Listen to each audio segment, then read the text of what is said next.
আসসালামু আলাইকুম। কি অবস্থা কাচ্চা বাচ্চারা? কেমন আছো সবাই? সবার দিনকাল পড়াশোনা হালচাল কেমন যায় বলো? অনেকদিন পরে তোমাদের সঙ্গে দেখা হচ্ছে। মাঝখানে বেশ কিছুদিন তোমরাও ছুটিতে ছিলা, আমিও ছুটিতে ছিলাম। ঈদের ছুটি, গরমের ছুটি সব একসঙ্গে একাকার হয়ে গেছে। আর তোমাদের তো পরীক্ষা পরবর্তী ছুটি। আচ্ছা, আমাকে কয়েকজন অলরেডি মেসেজ দেওয়া শুরু করছে। আমি আমার কম্পিউটারটা পাখা করে দিই। সুপ্তি সালাম দিছে, ওয়ালাইকুম আসসালাম সুপ্তি। আহ আচ্ছা ঠিক আছে, ভালো আছি। হ্যাঁ, আমি আলহামদুলিল্লাহ ভালো আছি। ওকে, সো সবকিছু সম্ভবত ঠিক আছে। যেহেতু কোনো কমপ্লেইন করছে না, বোঝা যাচ্ছে সবকিছু ঠিক আছে, সাউন্ড ভিডিও। আর ঈদের পরে এটা আমাদের ফার্স্ট ক্লাস। এবং আমাদের টোটাল যদি আমি নাম্বার বলি, ফিফথ ক্লাস আজকে। মানে দেখতে দেখতে কিন্তু তোমাদের মনে হয়েছিল না সেই দিনই শুরু হয়েছে, আজকে পঞ্চম ক্লাস হয়ে যাচ্ছে। এবং দেখবা যে আমি যে 12টা বা 15টা ক্লাসের একটা রুটিন তোমাদেরকে দিছি, সেটাও দেখতে দেখতে শেষ হয়ে যাবে। হ্যাঁ, আমি আলহামদুলিল্লাহ ভালো আছি। এখন আরো ভালো লাগছে, বহুদিন পরে তোমাদের মধ্যে আবার ফেরত আসছি। তো তোমাদের একটা কাজ আছে। কাজটা হচ্ছে, তোমার বন্ধুরা যারা তোমার সাথে এবার এসএসসি পরীক্ষা দিল, সবাইকে ডেকে নিয়ে আসো। সবাইকে তুলে নিয়ে আসো, যে এখানে পড়ানো হচ্ছে। হ্যাঁ, আমি আলহামদুলিল্লাহ ভালো আছি। তো শুরুতে আসলে বলে দেই যে আমাদের অনেকেই নতুন জয়েন করছে, অনেকে জানে না যে আসলে এখানে কি হচ্ছে। যারা জানো না তাদের জন্য ক্লিয়ার করে দিচ্ছি। আমরা এই ব্যাচ স্বাধীনতা এইচএসসি 26, নর্মালি আমরা আসলে এইচএসসি ব্যাচ দিয়ে আসলে স্টুডেন্টদেরকে বেশি চিনি, মানে ওটাতে আমরা বেশি অভ্যস্ত। তো তোমরা হচ্ছে এইচএসসি 26, এসএসসি 24। সো তোমাদের বাংলাদেশে যেটা হয়, স্কুল এবং কলেজ এর মধ্যে একটা ডিফারেন্স থাকে, একটা গ্যাপ থাকে। স্কুলে যেখানে শেষ করে কলেজে ঠিক সেখান থেকে শুরু করে না, একটু উপর দিয়ে শুরু করে। আমি এখানে তোমাদের সেই গ্যাপগুলো ফিল আপ করছি। এবং এখানে যে টপিকগুলো পড়ানো হয়েছে বা হচ্ছে বা হবে, তুমি দেখবা যে কলেজে গিয়ে এই টপিকগুলো তোমাকে হুট করে স্যার যদি শুরু করতো, তাহলে তুমি অনেক কিছুই বুঝতে না। এই জন্যই আসলে এই কাজগুলো এখানে করা। ওকে, এই ক্লাসগুলো নেওয়া। এবং যারা রেগুলার শুরু থেকে ক্লাস করছো, এবং সবাই লাইভে ক্লাসটা শেষ করবা, রেকর্ড করলে না জমে যায়, আর একবার জমে গেলে সেটা কভার করা খুব কঠিন। এই জন্য লাইভে শেষ করো। আপাতত কোনো বই কিনতে হবে না, আপাতত কোনো কিছুই লাগবে না। একটা খাতা মানে নিবা, একটা কলম দিবা, নোট করবা। আর হচ্ছে, তোমরা তোমাদের বন্ধুদেরকে একটু মেনশন করে দিও, তারা এখানে আসুক, সবাই ক্লাস করুক। বন্ধুদেরকে মেনশন করো, ভিডিওটাও শেয়ার করে দিও সবাই। ওকে, আমরা আজকে কি পড়বো? দ্রবণ এবং দ্রাব্যতা পড়বো। এবং এই যে এই জিনিসটাই, তুমি যখনই কলেজে ভর্তি হবা, দেখবা তোমাদের কলেজে গুণগত রসায়ন দিয়ে শুরু হবে। এবং গুণগত রসায়নের এটা খুব হট টপিক, স্যারদের খুবই প্রিয় জিনিস। এবং একেবারে ব্র্যান্ড নিউ ভাবে তুমি যখন এটা কলেজে গিয়ে পড়তে যাবা, দেখবা যে এখনই হয়তো অনেকের বুঝতে কষ্ট হচ্ছে, এত সময় নিয়ে এত ধীরে সুস্থে আমি বোঝাচ্ছি। আর কলেজে গিয়ে যখন হুট করে out of know where sir যখন একটা টপিক শুরু করবেন, তখন দেখবা যে তোমার মনে হবে আল্লাহ, এটা কই থেকে আসলো, আমি কোথায় আছি, আর কলেজে কোথা থেকে শুরু করছে। এই জন্যই আসলে তোমাদের এই কোর্সটা হচ্ছে ডিজাইন করা, যেন ওই সমস্যাগুলো কলেজে গিয়ে না হয়। আচ্ছা, ইসরাত জাহান আর ঈশা সালাম দিছে, সেতাব ওকে। অঙ্কের খেলা, হ্যাঁ, তানহা আমাকে সালাম দিছে। প্রিয়, আচ্ছা ওর বন্ধুকে মেনশন করছে। জানাতুল ফেরদৌস সালাম দিছে, ওয়ালাইকুম আসসালাম। আর ঈদের পরে, মানে ঈদের এই ভ্যাকেশনে সবাই বোধহয় ঝিমাই গেছে, তাই না? এমনিতেই ঈদের ভ্যাকেশন, তারপরে আবার যে গরম পড়ছে, একেবারে সবাই ঝিমানোর মতো অবস্থা। বা অর্গানিক কেমিস্ট্রি পড়তে কি কোনো অধ্যায়ে পড়া থাকা লাগে? হ্যাঁ, এই তৃতীয় অধ্যায় সংকরায়ন পার্টটা একটু পড়া থাকা লাগে। সংকরায়ন পার্টটা আমি এখানে শেখাবো। আচ্ছা, আমাকে লিমন সালাম দিছে, ওয়ালাইকুম আসসালাম। অচেনা পৃথিবী, যারা ঘুমাই গেছো ঘুম ভাঙো ভাই, ঘুম ভাঙো। কারণ পৃথিবীর ঘুম খুব তাড়াতাড়ি ভেঙে যাবে। তোমার ঘুম না ভাঙলে তুমি পিছায় যাবা। ওকে, সো সবাই ভিডিওগুলো তাদের গ্রুপে, তুমি যে গ্রুপে আছো পড়াশোনা বিষয়ক গ্রুপ, সেখানে একটু শেয়ার করে দিও। তোমার যে বন্ধুরা আছে স্কুলের যে গ্রুপটা আছে সেখানে একটু শেয়ার করে দিও, বা 26 ব্যাচের যে গ্রুপগুলো আছে সেখানে একটু শেয়ার করে দিও। তাতে বেশি মানুষ জানবে আসলে। থ্যাংক ইউ ভাই আমাদের জন্য এখানে পড়ানোর জন্য। আছে, ঠিক আছে, ওয়েলকাম। সো দ্রবণ এবং হচ্ছে দ্রাব্যতা। আর এখানে অনেকে হচ্ছে এই কনফিউশনটা আছে, সেটা একটু দূর করে দিই। অনেকে মনে করে যে ভাইয়া এখানে কোন চ্যাপ্টার পড়াচ্ছেন, কোন চ্যাপ্টার পড়ানো হবে। আসলে এখানে স্পেসিফিক কোনো চ্যাপ্টার পড়ানো হচ্ছে না, টপিক ধরে ধরে পড়ানো হচ্ছে। কোন টপিক, যে টপিকগুলো কলেজে তোমার কাজে লাগবে সেই টপিকের বেসিকটা এখানে তোমাকে দেওয়া হচ্ছে। আচ্ছা ভাইয়া, তাইলে হচ্ছে আপনার ক্লাস করার পরে কি পড়বো? আমার ক্লাস করার পরে তোমার বই টই কিছু পড়তে হবে না, তুমি শুধু ক্লাস নোটটা পড়বা। আপাতত তোমার কাজ হচ্ছে ওই রেজাল্ট দেওয়ার আগ পর্যন্ত বা এইচএসসি তে ওঠার আগ পর্যন্ত কাজ হচ্ছে শুধু আমার খাতাটা পড়া। খাতাটা পড়বা, রিভিশন দিবা, দেখবা যে হচ্ছে কলেজে গিয়ে এটা তোমাকে কি পরিমাণ হেল্প করবে। তুমি তখন সাবকনশিয়াস মাইন্ডে হইলেও আমাকে থ্যাঙ্কস দিও। আচ্ছা, আগে আমাকে একটু বলো, এই যে কিছুদিন আগে রমজান গেছে, রমজান মাসে কারা কারা তার বাসায় শরবত বানানোর জন্য খুব ফেমাস? নর্মালি বাড়ির ছোট যারা থাকে তারা শরবত বানানোর জন্য খুব ফেমাস থাকে। এই কে কে আছো? শরবত বানানোর জন্য বাসায় সবাই তোমাকে খুব কদর করে, এরকম কে কে আছো?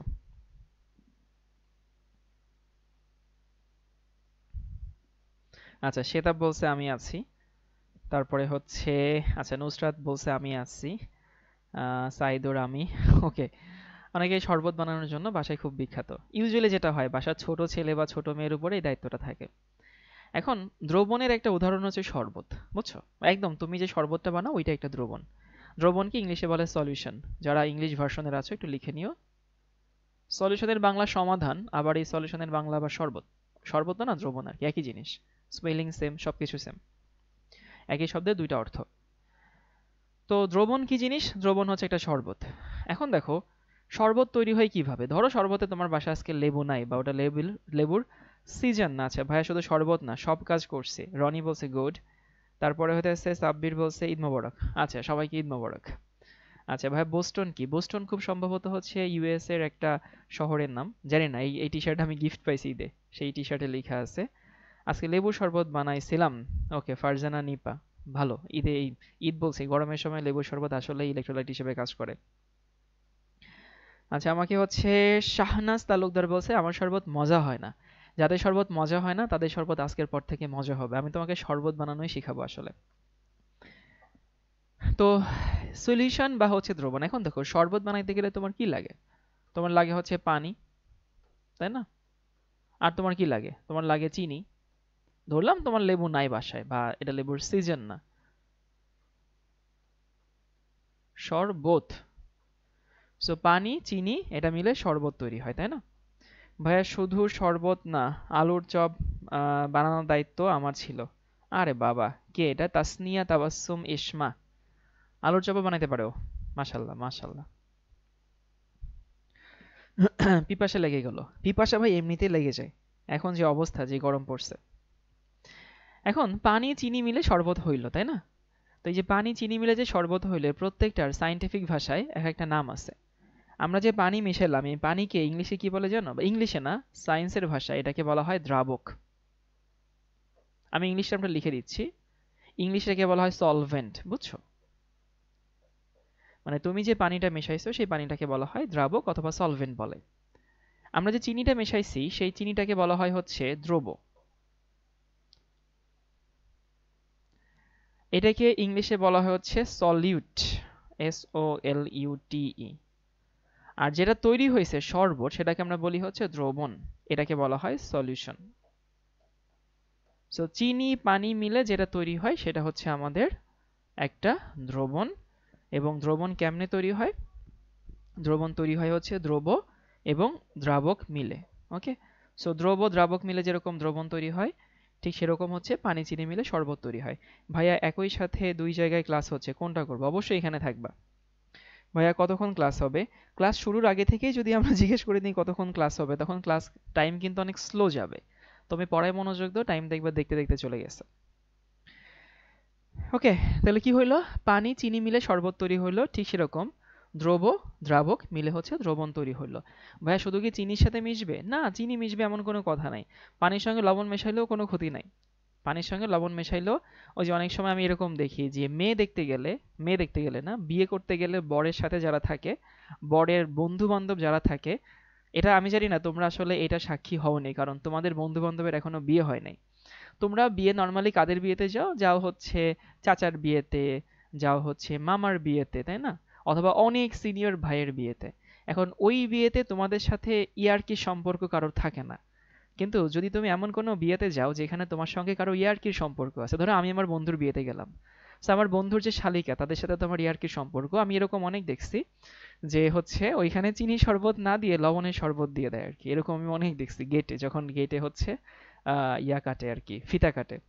তারপরে এরকম দেখছি যে মিষ্টির মধ্যে হইতেছে কাদা দিয়ে রাখে, তারপরে হচ্ছে কি বলে, মানে এরকম নানান কিছু আসে আর কি। হ্যাঁ, ভিতরে অনেক লবণ দিয়ে রাখে। তো এমন কোনো কথা নাই, লবণ দিলে বাস্তবে শরবত হয় না, কিন্তু লবণ দিলে দ্রবণ ঠিকই তৈরি হয়। আমরা সায়েন্সের মানুষ, সায়েন্সের ভাষায় চিন্তা করব। গেটে বউয়ের বাড়ির মেয়েরা করে, হ্যাঁ এই যে এটাই তো বলতেছি রিদ্দু, গেটের বউয়ের বাড়ির মেয়েরা করে আর কি। তো এই এক্সপিরিয়েন্স তোমাদের এখনো হয়নি? ওই যে বললাম তোমরা বিয়ে বাড়িতে গেছো, চাচার বিয়ে মামার বিয়ে, তো চাচার বিয়ে মামার বিয়েতে তো তোমাদের সাথে এগুলো কেউ করবে না, তাই না? তোমরা তো যাও গিয়ে চুপচাপ খাওয়া দাওয়া করে চলে আসো। তো আবারও সবাইকে বলতেছি, দেখো পানি চিনি মিলে যেমন শরবত তৈরি হয়, ঠিক সেরকম দ্রাবক দ্রব মিলে দ্রবণ তৈরি হয়। সো এই নাম দুটো কিন্তু কাছাকাছি, দ্রাবক দ্রব মিলে হচ্ছে দ্রবণ তৈরি হয়। এইখানে একটা জিনিস বলে দেওয়া খুবই জরুরি, তোমরা খিচুড়ি বানাই ফেলো, একটা হচ্ছে দ্রব, আরেকটা হচ্ছে দ্রব্য। খবরদার, এটা সেম জিনিস না। হ্যাঁ, মরিচের আমি দেখছি, মরিচের শরবতও দেয়। ভাই আপনি যদি ক্লাসে মজা করে শান্তি পান, দ্যাটস এনাফ ফর ইউ। আপনি, ভাই আপনি যদি ক্লাসে মজা করে শান্তি পান, দ্যাটস এনাফ ফর ইউ। আচ্ছা ঠিক আছে। তো কি হয়েছে, দ্রব্য এবং হচ্ছে দ্রব্য এই দুটো কিন্তু ভিন্ন জিনিস। কেন ভিন্ন জিনিস? দ্রব্য ইংলিশে বলা হয় গুডস, যে আমরা বলি না দ্রব্য মূল্যের ঊর্ধ্বগতি, তখন সেখানে দ্রব্য হয়। আর হচ্ছে দ্রব্য তো দ্রব্য, আমাদের এখানে যেটা ডিল করছে সেটা। এখন তোমরা অনেকেই চিন্তা করছো যে এখানে দ্রব্য যেটা হবে সেটা সবসময় কঠিন হইতে হবে। না, এমন কোনো কথা নাই। আমি সবাইকে একটু বলে দিচ্ছি, এই দ্রব্য যে কোনো কিছু হইতে পারে। মানে এগুলো খুবই বেসিক জিনিস। কি কি হইতে পারে? ভাই এই দ্রব্য তরল হইতে পারে। নর্মালি কঠিন তো হতেই পারে, সেগুলো তো তুমি দেখছোই। পানির সঙ্গে চিনি মেশালে কঠিন হয়, পানির সাথে হচ্ছে লবণ মেশালে কঠিন দ্রব্য হয়। এটা কিন্তু তরল হতে পারে। আমাকে একটা তরল দ্রব্যের উদাহরণ দিতে পারবা কেউ? আমি সবার থেকে একটু জিজ্ঞেস করতে চাই যে একটা দ্রব্যের উদাহরণ দাও যে দ্রব্যটা তরল। প্রশ্ন হচ্ছে আমি একটা দ্রব্যের উদাহরণ তোমাদের কাছে চাচ্ছি যে দ্রব্যটা তরল হয়। এনিওয়ান একটা উদাহরণ দাও তো। আচ্ছা, অনেকের সঙ্গে আমার আজকে দেখা হয়েছে শিখতে। রুহ আফজা, এই যে শ্বেতাব খুব ভালো একটা আনসার দিছে, রুহ আফজা। পানির সঙ্গে যখন রুহ আফজা মেশাও তখন সেটা তরল দ্রব্য হয়। পানির সঙ্গে তুমি আছে রুহ আফজা পর্যন্ত কেন যাইতেছো? এই যে হারপিক খুব ভালো একটা উদাহরণ দিচ্ছে। হ্যাঁ, এই যে কাইফ, কাইফ কিন্তু ভুল বলেনি। পানির সঙ্গে হারপিক, ওই যে টয়লেট ক্লিনার আর কি, হারপিক তো কোম্পানির নাম। পানির সঙ্গে তুমি যখন হচ্ছে টয়লেট ক্লিনার মেশাও সেটাও কিন্তু তরল দ্রব্য। এত দূরে যাওয়া লাগবে না, পানির সঙ্গে তুমি যখন দুধ মেশাও, সো দুধ পানি মিশে যেটা হয় না সেটা আসলে হচ্ছে তরল দ্রব্য। তো দ্রব্য আসলে সবসময় যে কঠিন হতে হবে এমন কিছু। কেউ হচ্ছে নীলের উদাহরণ দিচ্ছ, খুব ভালো। সসটাকে আসলে তরল বলা যায়? সসটা তরল বলা যায় না। সো পানির সাথে কঠিনও দ্রব্য হইতে পারে, তরলও দ্রব্য হইতে পারে, অথবা হচ্ছে এটা হইতে পারে গ্যাস হইতে পারে। এখন আমি সবাইকে একটু জিজ্ঞেস করতে চাই যে আমাকে এমন একটা দ্রব্যের উদাহরণ দাও যে দ্রব্য হচ্ছে গ্যাস। এনিওয়ান? কাঁচা বাচ্চারা, আমি সবার কাছ থেকে একটা উদাহরণ চাইছি, যে উদাহরণটা কি একটা দ্রব্য কিন্তু সেটা গ্যাসিয়াস হইতে হবে। লেবুর রস, লেবুর রস গ্যাসিয়াস না, লেবুর রস তরল। সানজিদ খান, হাইড্রোক্লোরিক অ্যাসিড, সেটা এত কঠিনের দিকে না যায়, আরো সহজে আসো। ভিনেগার, ভিনেগার তরল থাকে। হাইড্রোক্লোরিক গ্যাস, এত দূর যাব না, আরো সহজ উদাহরণ চাচ্ছি আমি, সহজ উদাহরণ। তোমার আশেপাশেই থাকবে, তোমার আশেপাশেই আছে, তুমি নর্মালি দেখো, সেই রকম একটা উদাহরণ আমি চাচ্ছি। এই যে অমি অলরেডি বলে দিচ্ছে, এই যে আমরা যে মোজো খাই না, সফট ড্রিঙ্কস, এগুলো তো কি সফট ড্রিঙ্কস বা হচ্ছে ফিজি ড্রিঙ্কস বলা হয়।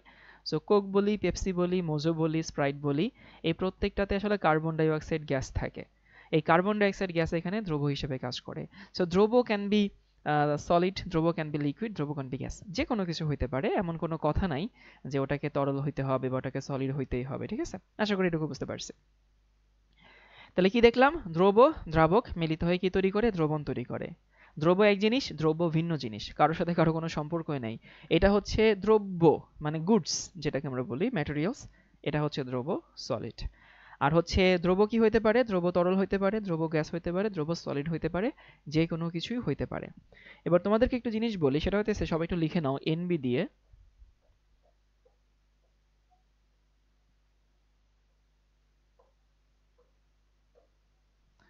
দ্রবণ একটি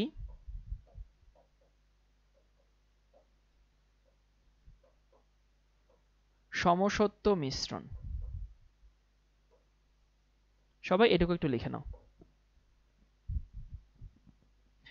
হোমোজেনাস মিক্সচার বলা হয়। সলিউশন একটা হোমোজেনাস মিক্সচার বা সলিউশন একটা হচ্ছে সমসত্ব মিশ্রণ। এখন আমি জানি তোমার আসলে খুব ঝামেলা হইতেছে, ভাই সমসত্ব মানে কি? সমসত্ব মানে সব জায়গায় ওর অস্তিত্ব সমান। সমসত্ব মানে হইতেছে, আচ্ছা ধরো এই যে তোমার কাছে এরকম একটা গ্লাস আছে, ফর্সে একটা গ্লাস আছে, সেই গ্লাসের মধ্যে তুমি হচ্ছে পানির সঙ্গে চিনি মেশাইছো। এখন গ্লাসের মধ্যে তুমি যখন পানির সঙ্গে চিনি মেশাইছো, দেখো তো ভাই, এই চিনির যে হারে পানির সঙ্গে মিশে আছে সেটা তো উপরেও যায় নিচেও যায় মাঝেও তো তাই, তাই না? মানে চিনির ঘনত্ব ওই ওই পাত্রের মধ্যে বা ওই গ্লাসের মধ্যে সবখানে সমান না, মানে সব জায়গায় ওরা সমানভাবে ছড়ানো আছে। বালির সাথে কিন্তু তুমি যদি চিনি মেশাও সব জায়গায় কিন্তু সমানভাবে যাবে না, কোথাও একটু বেশি পরিমাণে আছে কোথাও একটু কম পরিমাণে আছে, এরকম কিন্তু থাকতেই পারে। কিন্তু তুমি যদি দ্রবণ তৈরি করো, পানির সঙ্গে আসলে চিনি মেশাও, পানির সঙ্গে লবণ মিশাও, সেখানে কিন্তু সব জায়গায় লবণ সমানভাবে ছড়ায় থাকে, সব জায়গায় চিনি সমানভাবে ছড়ায় থাকে। যদি না তুমি এরকম করো, এই যে অলরেডি একটা ভালো উদাহরণ দিছে আরিশা, কি হয়েছে শোনো, ছোটবেলা আমি এত পরিমাণ চিনি খাইতাম, মানে আমি নাকি আম্মুকে অনেক সময় এমনি বলতাম যে পেট ব্যথা হইলে আমার আম্মু চিনির পানি গুলাই দিত। তো আমি মাঝে মধ্যে নাকি ইচ্ছা করে পেট ব্যথার বায়না ধরতাম যে চিনির পানি খাবো দেখে, বুঝছো? এবং আমি এমন পরিমাণ মেশাইতাম যে আমি যে গ্লাসে মেশাইতাম সেই গ্লাসের নিচে কিছু অদক্ষেপ থাকতো, বুঝছো, কিছু তলানি থাকতো। ওই তলানি বাদ দাও, তলানি দ্রবণের অংশ না, কিন্তু দ্রবণ হচ্ছে তলানির উপর থেকে যেটুকু অংশ আছে যেখানে পানির সঙ্গে চিনি মিশে আছে, ওর সবখানে কিন্তু চিনির ঘনত্ব সমান, সবখানে চিনি সমান অনুপাতে মিশে আছে, ওই দ্রবণকে বলা হয় সমসত্ব মিশ্রণ। হ্যাঁ বুঝতে পারি। হ্যাঁ, এই যে রনি খুব ভালো আনসার দিছে, সব জায়গায় সমানভাবে ছড়িয়ে পড়া। তাহলে সবাই কি এটুকু বুঝতে পারছে? অনেক কঠিন কথা বলে ফেলছি যে দ্রবণ মানে কি। দ্রবণ মানে হচ্ছে একটা মিশ্রণ, যেখানে একটা দ্রব থাকে, যেখানে একটা দ্রাবক থাকে। নর্মালি তরলটাকে আমরা দ্রাবক বলি এবং পানিকে বলা হয় ইউনিভার্সাল সলভেন্ট। তোমাদেরকে এই লাইনটা একটু লিখে দিই, এটা অনেক কাজে লাগবে।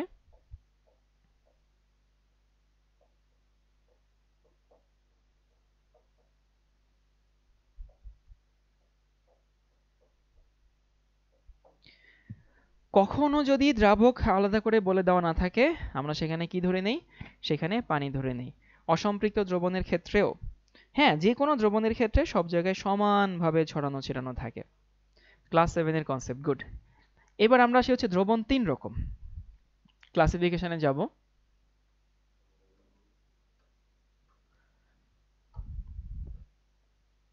কি কি দ্রবণ? একটাকে বলা হয় সম্পৃক্ত,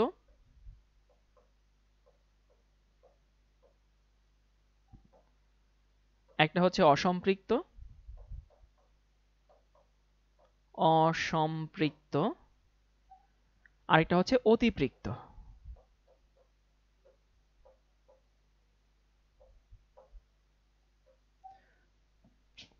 সম্পৃক্ত, অসম্পৃক্ত এবং অতিপৃক্ত।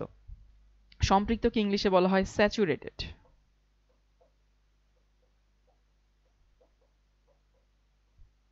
এটাকে বলা হয় আনস্যাচুরেটেড,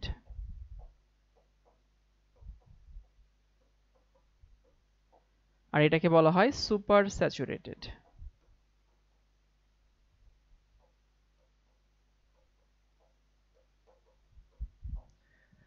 তাহলে কি কি বললাম ভাইয়া?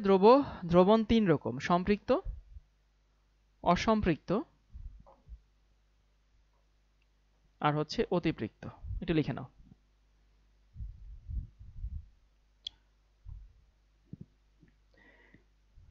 তোমাদের যে বন্ধুরা এখনো জয়েন করে নাই, তুমি ওদেরকে আবার একটু ডেকে নিয়ে আসো। এখনো আমরা তেমন কিছু শুরু করি নাই, আমরা শুরু করব একটু পরেই মেইন পড়াশোনা আর কি, দ্রাব্যতা থেকে। আর ওই গ্রুপগুলোতে সবাই একটু নিজেদের যে যে গ্রুপে আছো সেই গ্রুপে একটু সবাই হচ্ছে শেয়ার করে দিও।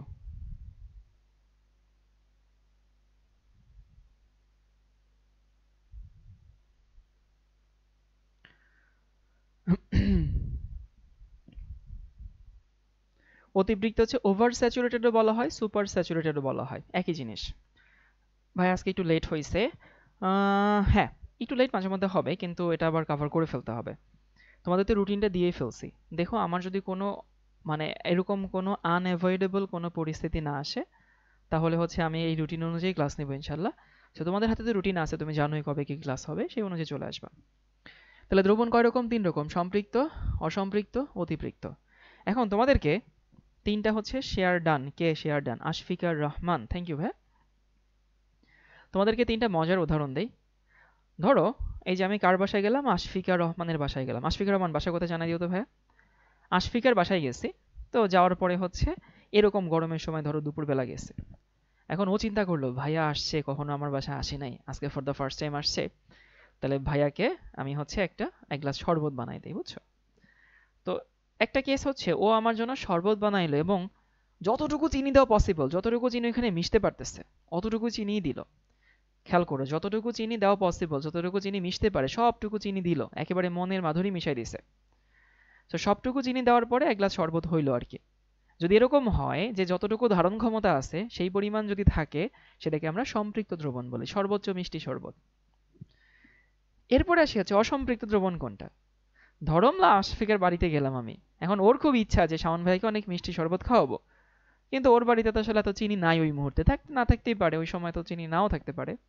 সো আমাকে এক গ্লাস শরবত বানাই দিল পানসে, আমাদের এলাকায় বলে পাইনসে, ফাইনসে আর কি বাগেরহাটের ভাষায়।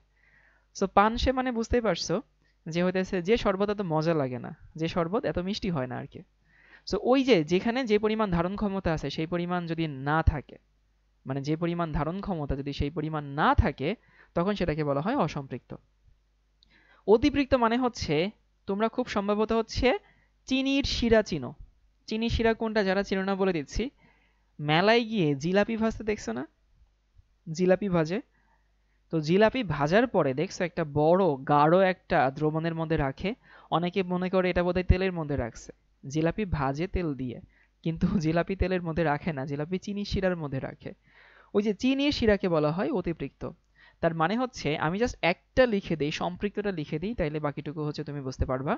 তো সম্পৃক্ত দ্রবণ হচ্ছে এইটা, বা স্যাচুরেটেড দ্রবণ।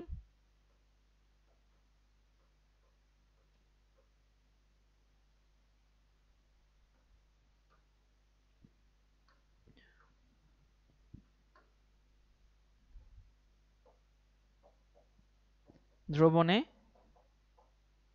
যে পরিমাণ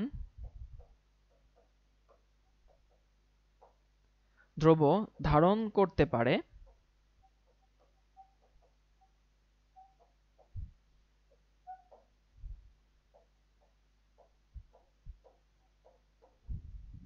সেই পরিমাণ দ্রব্য যদি থাকে, সে পরিমাণ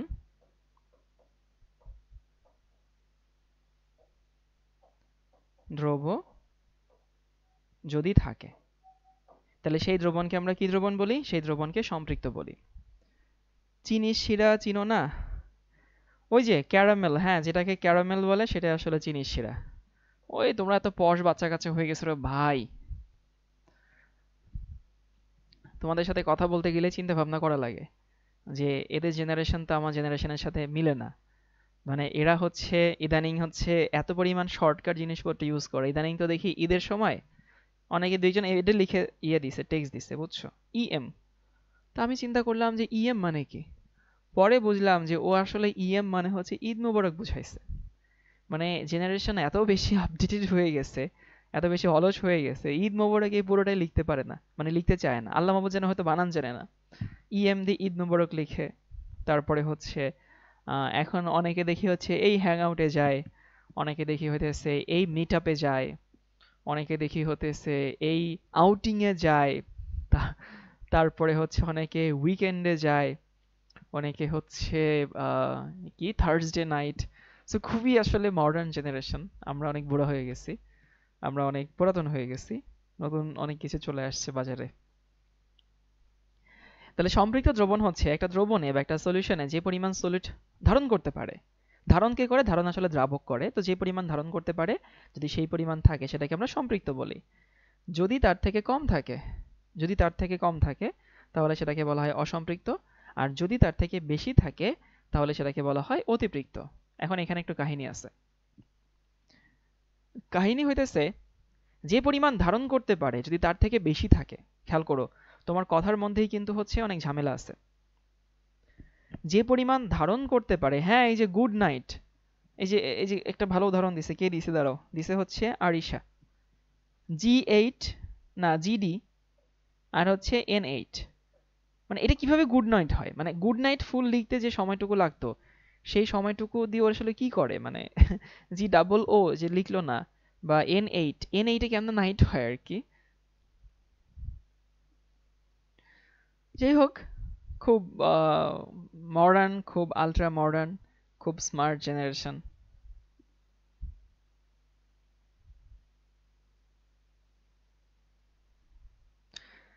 কিছু কিছু মানুষের আহ, উদ্ভব হইছে বাংলা বলে হিউজ না, ঢং করে ইংলিশ বলে। হ্যাঁ, সেটা তো বলেই ভাই।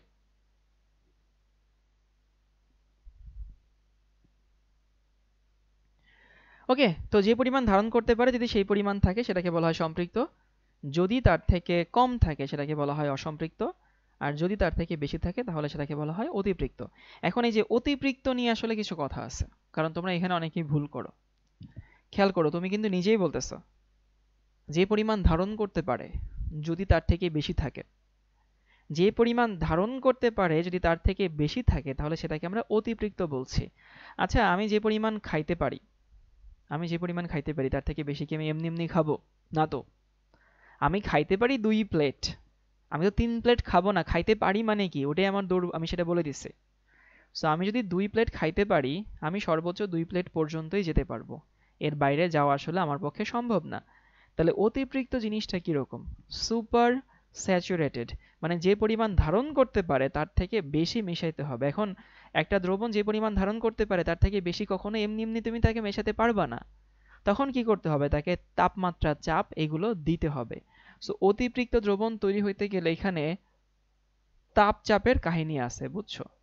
তাপ চাপের কাহিনী ছাড়া কখনোই অতিপৃক্ত দ্রবণ তৈরি হবে না। বাট আমাদের পড়াশোনায় আসলে অতিপৃক্ত দ্রবণ নাই, আমাদের পড়াশোনায় সব সম্পৃক্ত দ্রবণ নিয়ে কাহিনী করা আছে। ইয়েস, এই যে খুব ভালো, আশফিক আনসার দিছে।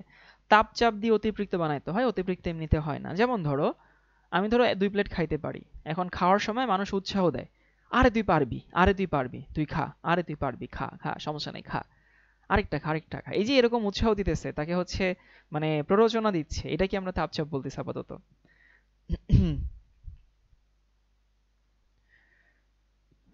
টেম্পারেচার অ্যান্ড প্রেসারের, হ্যাঁ ব্যাপার স্যাপার আছে। এবার তোমাদেরকে একটা প্রশ্ন করি, দেখি কি শিখাইছে। প্রশ্নটা হচ্ছে এরকম, ধরো তোমার কাছে এইখানে এরকম একটা ফর্সে গ্লাস আছে, তো সেই গ্লাসে এরকম পুরো গ্লাস ভরে হচ্ছে আমরা পানি দিলাম, বুঝছো? এরকম একটা গ্লাস আছে, পুরো গ্লাস ভরে পানি দিচ্ছে, এবং ধরলাম যে এইখানে গ্লাসে যে পরিমাণ পানি আছে, ধরো যে পরিমাণ পানি আছে সেই পানির ক্যাপাসিটি হচ্ছে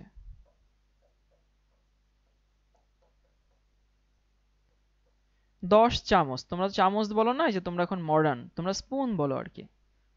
যে এক্সকিউজ মি ভাইয়া, স্পুনটা একটু দিবেন এদিকে, রেস্টুরেন্টে গেলে মাঝে মধ্যে দেখা যায় গুলশান বনা নিতে। সো তুমি ধরলাম যে যে পরিমাণ ক্যাপাসিটি আছে সেই ক্যাপাসিটি হচ্ছে 10 চামচ চিনি। ধরো যে 10 চামচ চিনি হচ্ছে এর মধ্যে ধরতে পারে। আমি করলাম কি, এইখানে 15 চামচ চিনি দিলাম, ধরো দিলাম 15 চামচ। ও নিতে পারতো কিন্তু 10, দিছি কত? 15। তাহলে রেজাল্ট কি হবে? খুবই স্বাভাবিক, রেজাল্ট হচ্ছে এই নিচে 5 চামচ কি পড়বে? তলানি পড়বে। তলানি বলা হয়, তলানি কি ইংলিশে বলা হয় প্রেসিপিটেশন। ওই যে দেখো পানির নিচে চিনি যে পড়ে থাকে সেটাকে আমরা প্রেসিপিটেশন বলি। আমার কোয়েশ্চেন হচ্ছে, সবাই আনসার দিবা, যে হচ্ছে এই যে যে দ্রবণটা তৈরি হবে সেই দ্রবণটা কোন দ্রবণ হবে? সম্পৃক্ত, অসম্পৃক্ত নাকি অতিপৃক্ত? বলো বলো।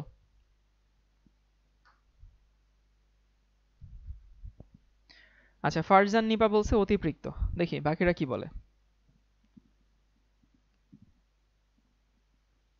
অপু বণিক বলছে সম্পৃক্ত হবে। তারপর হচ্ছে নাম হচ্ছে লুবাবা তাবাসসুম বলছে অতিপৃক্ত। আকিল আহনাফ বলছে স্যাচুরেটেড, মানে সম্পৃক্ত বুঝাইছে। আরিশা বলছে সম্পৃক্ত। তারপর হচ্ছে নাম হচ্ছে আশিয়া জিম, সম্পৃক্ত। তারপরে হচ্ছে জেসমিন বলছে সম্পৃক্ত। তারপরে হচ্ছে আশফিকা রহমান সম্পৃক্ত, অসম্পৃক্ত। অসম্পৃক্ত তো হওয়া উচিত না, হয় সম্পৃক্ত হবে না হয় অতিপৃক্ত হবে। তাসনিয়া তাবাসসুম এমা বলছে হচ্ছে সুপার স্যাচুরেটেড, মানে অতিপৃক্ত। ওকে, প্রিয় বলছে সুপার স্যাচুরেটেড, মানে ও অতিপৃক্ত বুঝাইছে। মার্জিয়া সুলতানা বলছে হচ্ছে সম্পৃক্ত। আচ্ছা, সম্পৃক্ত এবং অতিপৃক্ত নিয়ে একটা মারামারি লেগে গেছে।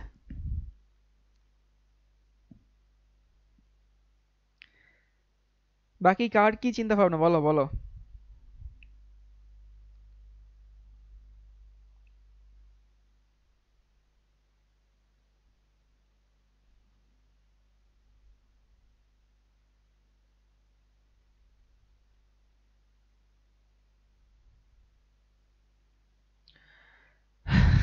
ওকে, সো অনেকে বলতেছে অতিপৃক্ত।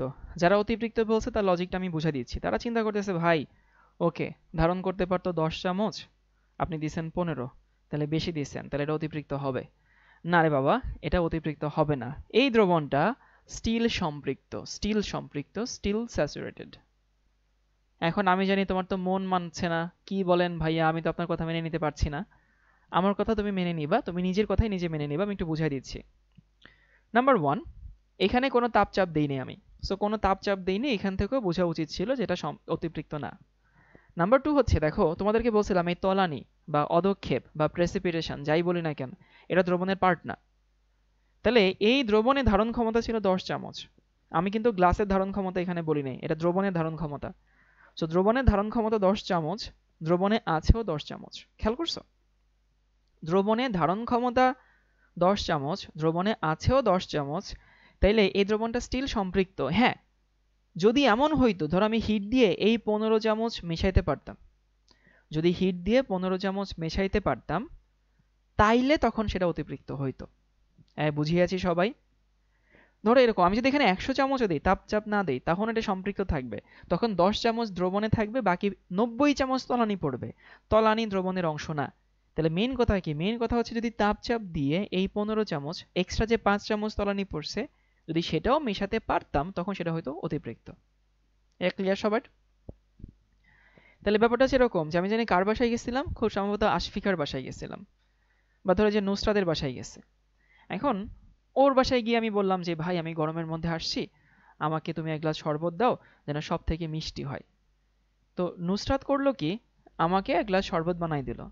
এখন ও আমার সামনে নিয়ে আসছে, খেয়াল করো ঘটনাটা, যে আমি ওকে বললাম যে ভাই, আমি অনেক গরমের মধ্যে আইছি, তো তুমি আমাকে এক গ্লাস শরবত বানাই দাও, যেন সব থেকে বেশি চিনি ধরে বা সব থেকে বেশি মিষ্টি হয়। আচ্ছা, আশফিকার বাসায়, ওকে আশফিকার বাসায়।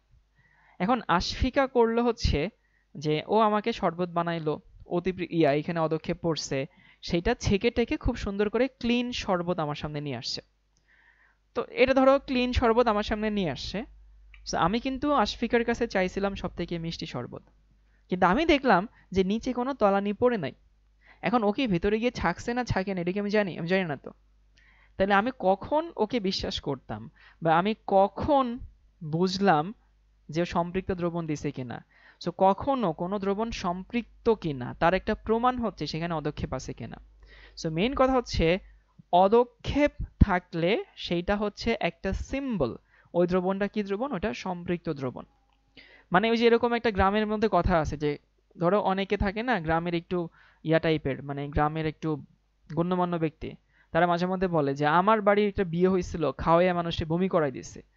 সো মানুষকে বমি করে দিছে মানে কি, এমন পরিমাণ খাওয়াইছে যে মানুষ পেট ভরে খাইতে পারছে।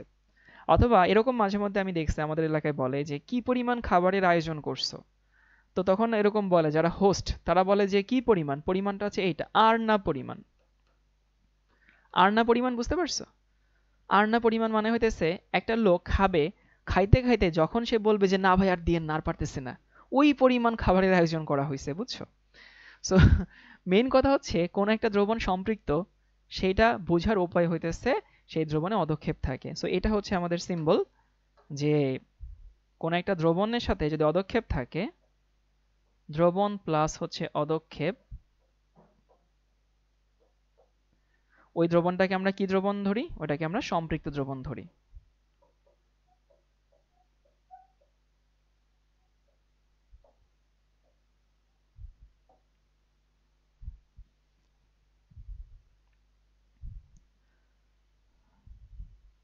তাপমাত্রা সামান্য পার্থক্য করলেও তো বোঝা যায় দ্রবণ সম্পৃক্ত, অর্থাৎ তাপমাত্রা কমালো, হ্যাঁ বোঝা যায়। বাট এগুলো হচ্ছে খুব টিপিক্যাল জিনিসপত্র আর কি, জিনিসগুলো আমরা আসলে একটু মাঝে মধ্যে মনে রাখি না। ভাইয়া অসম্পৃক্ত কখন হয়? অসম্পৃক্ত হয় হচ্ছে যখন তুমি কম চিনি মেশাবা। ধরো ধারণ করতে পারতো 10 চামচ, তুমি মিশাইছো 5 চামচ, তখন সেটা অসম্পৃক্ত হয়ে যাবে। তাহলে আমি একটু সংক্ষেপে রিক্যাপ করে দেই, অনেক কিছু পড়ে ফেলছি। দ্রবণ কি জিনিস? দ্রবণ হচ্ছে সলিউশন। দ্রব্য দ্রাবক মিলে কি তৈরি হয়? দ্রবণ তৈরি হয়। ওকে, ভালো কথা।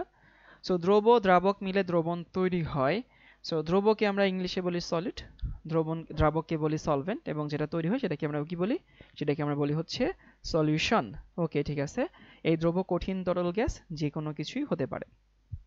তারপরে বলছিলাম দ্রবণ একটা সমসত্ব মিশ্রণ, এবং যদি কোথাও দ্রাবক আমাদের নাম ধরে বলে দেওয়া না থাকে, আমরা সেখানে পানিকে ধরে নেই। দ্রবণ 3 রকম: সম্পৃক্ত, অসম্পৃক্ত, অতিপৃক্ত। কোনো দ্রবণের সাথে যদি অদক্ষেপ পড়ে তাহলে সেটাকে আমরা কোন দ্রবণ ধরে নেই? সম্পৃক্ত দ্রবণ ধরে নেই। এই আমাকে বলো, এই পর্যন্ত সবাই বুঝতে পারছো কিনা? সবাই একটু কমেন্ট করো যে ক্লিয়ার কিনা এই পর্যন্ত। আচ্ছা, আমাকে রিহাম বলছে তলানি না থাকলেও সম্পৃক্ত হতে পারে, কিন্তু তলানি থাকলে আমরা শিওর হই যেখানে সম্পৃক্ত আছে। হ্যাঁ, ধারণ করতে পারে 10 চামচ, দিছেও 10 চামচ, তাহলে নর্মালি সম্পৃক্ত হয়। আচ্ছা, এবার আসে দ্রাব্যতা। সবাই একটু লিখে নাও, দ্রাব্যতাকে ইংলিশে বলা হয় সলিবিলিটি।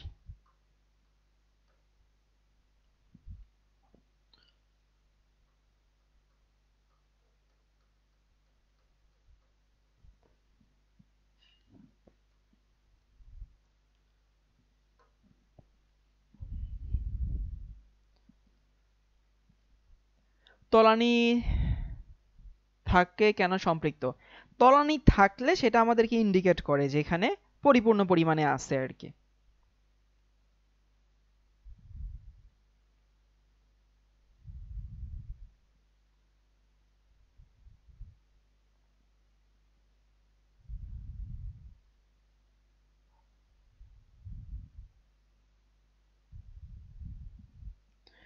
ভাইয়া সম্পৃক্ত অ্যান্ড অসম্পৃক্ত মাঝামাঝি করতে ওইটাকে কি বলবো? সম্পৃক্ত অসম্পৃক্তের মাঝামাঝি কিছু নাই। সম্পৃক্ত হলে সম্পৃক্ত, অসম্পৃক্ত হলে অসম্পৃক্ত। সম্পৃক্ত একটা কেস, অসম্পৃক্ত কোটি কোটি কেস হইতে পারে। যেমন একটা ধরো হচ্ছে দ্রবণে ধারণ করতে পারে হচ্ছে ধরো আনুমানিক 10 চামচ। 1 চামচ দিলে অসম্পৃক্ত, 2 চামচ দিলে অসম্পৃক্ত, 3 চামচ দিলে অসম্পৃক্ত। তুমি যাই দিবা সবই হচ্ছে অসম্পৃক্ত। তারপরে হচ্ছে আফরোজা জামান, আশা করি বুঝতে পারছি। তারপরে হচ্ছে আরিশা বলছে ভাইয়া সম্পৃক্ত আর অসম্পৃক্তের মাঝামাঝি করতে ওটাকে কি বলবো? যে বললাম। আচ্ছা, তার শিব সরকার বলছে আপনি অনেক রাতে ঘুমান না তাড়াতাড়ি ঘুমান? মাঝে মধ্যে দুটোটাই করি। মাঝে মধ্যে হচ্ছে খুব আজে বাজে লাইফস্টাইল হয়ে যায় আর কি, তখন রাত জাগি। যেমন এই যে ঈদের সময় অনেক রাত জাগা হয়েছে, বাট এখন আবার সেটা ঠিক করে ফেলতেছে। দ্রাব্যতা ডেফিনেশনটা আমি একটু লিখে দিই। স্থির তাপমাত্রাও চাপে,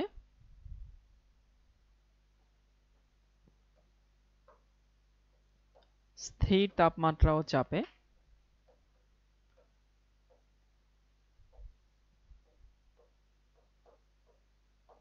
এই স্থির তাপমাত্রাও চাপ কেন বলা হয়েছে? কারণ খেয়াল করছো যে দ্রবণের হিসাব নিকাশে, বা আমি যখন এই দ্রবণের হিসাব নিকাশ করছি, তখন তাপমাত্রা চাপ অনেক বড় একটা ফ্যাক্টর।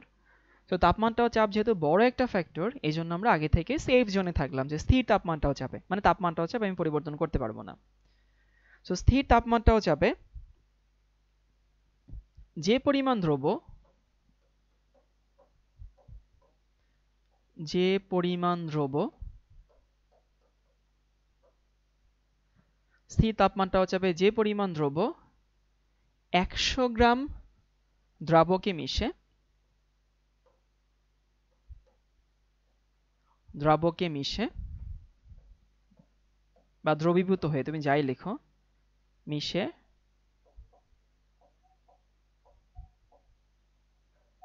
সম্পৃক্ত দ্রবণ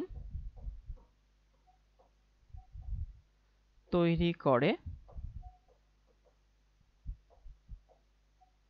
তাকে ওই দ্রব্যের দ্রাব্যতা বলে।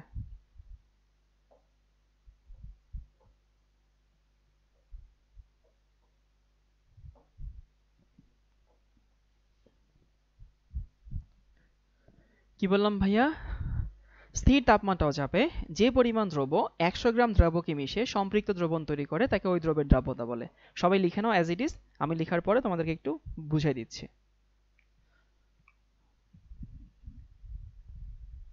আচ্ছা, আমাকে সাইদুর রহমান বলছে আমি খোলা আকাশের নিচে বসে ক্লাস করতেছি, জোস একটা ওয়েদার, মুনলাইট নাইট। ভাই এই পরিবেশে মনে হয় খোলা আকাশের নিচেই একটু ভালো মতো শান্তিতে ক্লাস করা যাবে, কারণ যে পরিমাণ গরম, মানে ইনসেইন লেভেলের গরম।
লিখে হয়েছে সবার? স্যাচুরেটেড আর আনস্যাচুরেট কি বাইরে থেকে বোঝা যায়? না, বাইরে থেকে বোঝা আসলে কঠিন। আচ্ছা, স্থির তাপমাত্রাও চাপে। স্থির তাপমাত্রাও চাপে সাইডে রাখো, কারণ এটা আসলে আমাদের ডেফিনেশন বুঝতে হেল্প করে না। তো স্থির তাপমাত্রাও চাপে যে পরিমাণ দ্রব্য, মানে যে পরিমাণ দ্রব্য, একটু ফিল করো। কেমিস্ট্রি কিন্তু মুখস্থ করার জিনিস না, কেমিস্ট্রি শুধু পড়ার জিনিস না, chemistry is a subject to be felt. আমি সবসময় বলি কেমিস্ট্রি ফিল করার জিনিস, এবং তুমি যখন কেমিস্ট্রিকে ফিল করবা তখন দেখবে তোমার এটা বোরিং লাগবে না। অনেকে বলে কেমিস্ট্রি বুঝি না, পারি না। ভাই, কেমিস্ট্রি কেউ হয়তো বুঝে না, বাট কারো প্রিয় সাবজেক্ট। তো যার প্রিয় সাবজেক্ট সে তোর অন্য কেমিস্ট্রি পড়ছে না, তুমি যেটা বুঝো না সেটাই তো সে পড়ছে। সেটা আসলে কেন? কারণ হইতেছে, ভাইয়া, মোবাইলটা হাত থেকে পড়ে ডিসপ্লেতে সমস্যা হয়েছে। তোমার আম্মুর মোবাইলে এফবি অ্যাড করে দেন, আপনার ক্লাসগুলো ভালোভাবে করতে পারি। এইখানে তো সবাই ক্লাস করতে পারে, গ্রুপে অ্যাড হইলেই তো হয়। সো স্থির তাপমাত্রাও চাপে যে পরিমাণ দ্রব্য, যে পরিমাণ দ্রব্য 100 গ্রাম দ্রাবকে মিশে সম্পৃক্ত দ্রবণ তৈরি করে। সো দ্রাব্যতার ডেফিনেশনেই এই সম্পৃক্ত দ্রবণ এটা থাকবেই। দ্রাব্যতা হইতে হলে সেখানে, বা দ্রাব্যতাকে ডিফাইন করতে গেলে সেই দ্রবণটা আসলে সম্পৃক্ত হতেই হবে। সম্পৃক্ত দ্রবণ তৈরি করে তাকে ওই দ্রব্যের দ্রাব্যতা বলে। মানে যে পরিমাণ দ্রব্য 100 গ্রাম দ্রাবকে মিশে সম্পৃক্ত দ্রবণ তৈরি করে। কিরকম? ধরো যে হচ্ছে দ্রাব্যতা কার হয়? দ্রাব্যতা দ্রবের হয়। কয়েকটা জাস্ট কি পয়েন্ট মাথায় রাখো, ওই দ্রবের দ্রাব্যতা বলে আর যে পরিমাণ, এই হচ্ছে আমাদের হিসাব নিকাশ। যে পরিমাণ দ্রব্য 100 গ্রাম দ্রাবকে মিশে সম্পৃক্ত দ্রবণ তৈরি করে, যে পরিমাণ দ্রব্য 100 গ্রাম দ্রাবকে মিশে সম্পৃক্ত দ্রবণ তৈরি করে তাকে সেই দ্রবের দ্রাব্যতা বলে। মানে ধরো যে পরিমাণ চিনি 100 গ্রাম পানিতে মিশে সব থেকে মিষ্টি শরবত তৈরি করে সেটাকে চিনি দ্রাব্যতা বলে। পানি কিন্তু 100 গ্রামই হইতে হবে, বাই ডিফিনেশন 100 গ্রাম। যে পরিমাণ লবণ 100 গ্রাম পানিতে মিশে সব থেকে মিষ্টি শরবত তৈরি করে, সরি, সব থেকে নোনা শরবত তৈরি করে, তাকে লবণের দ্রাব্যতা বলে। সো দ্রাব্যতা হইতে গেলে জাস্ট একটা জিনিস কনস্ট্যান্ট, সেটা হচ্ছে 100 গ্রাম দ্রাবক। আর যে পরিমাণ মিশাইতে পারবো বা যে পরিমাণ মিশে সেটাকে আমরা কি বলি? সেটাকে আমরা দ্রাব্যতা বলি। তাহলে বলো তো, যার দ্রাব্যতা বেশি সে বেশি বেশি মিশে, নাকি যার দ্রাব্যতা কম সে বেশি বেশি মিশে? প্রশ্ন হচ্ছে কোনটা বেশি বেশি মিশে, যার দ্রাব্যতা বেশি নাকি যার দ্রাব্যতা কম? আবারও বলছি, কোনটা বেশি বেশি মিশে? যার দ্রাব্যতা বেশি অবশ্যই। তাহলে বলতে পারি না দ্রাব্যতা আসলে কি মশাই? দ্রাব্যতা কি বুঝায়? পানিতে দ্রবীভূত হওয়ার ক্ষমতা বুঝায়। বলা যায়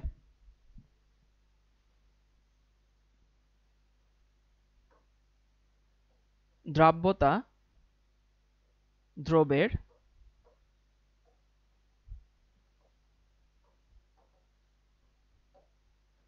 দ্রবীভূত হওয়ার প্রবণতা বোঝায়। হওয়ার প্রবণতা বোঝায়।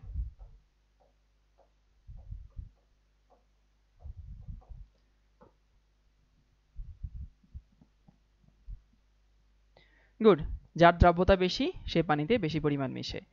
আচ্ছা, ডেফিনেশন শিখলাম, এবার চলো তোমাদেরকে কিছু প্রবলেম সলভ করাই। প্রথম প্রশ্ন, কিছু প্রবলেম সলভ করি। নাম্বার 1,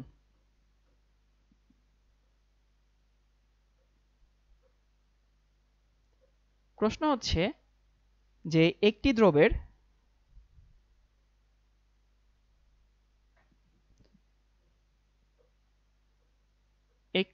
দ্রবের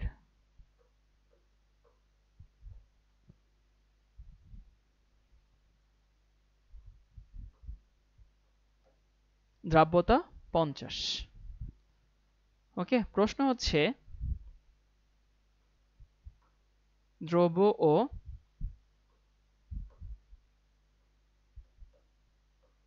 দ্রবণের ভর কত? একদম ছোট প্রশ্ন দিয়ে শুরু করলাম।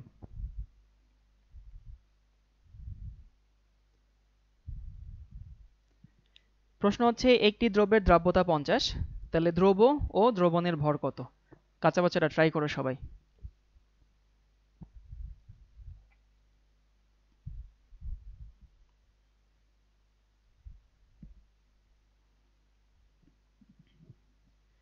খুবই সহজ প্রশ্ন। একটি দ্রব্যের দ্রাব্যতা হচ্ছে 50, তাহলে প্রশ্ন হচ্ছে দ্রব এবং দ্রবণের ভর কত হবে?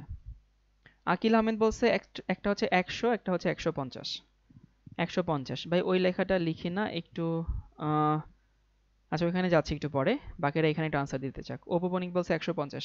দুইটা প্রশ্ন, তো দুইটা আনসার হবে এখানে। প্রশ্ন দুইটা, আনসারও দুইটা। ডেফিনেশনে কি ছিল?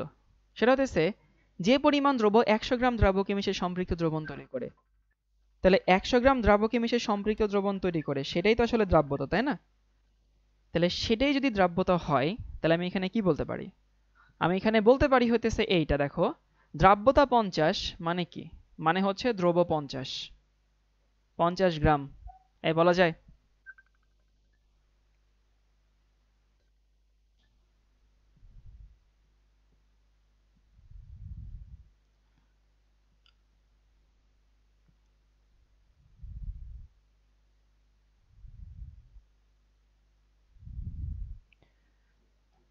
দ্রাব্যতা 50 মানে হচ্ছে দ্রব্য 50। আচ্ছা, দ্রব্য 50, দ্রাবক কত? দ্রাবক তো বাই ডেফিনেশন 100, খেয়াল করছো? দ্রাবক বাই ডেফিনেশন 100, মানে দ্রাবক তো 100 থাকবেই, তুমি বললো 100 না বললো 100।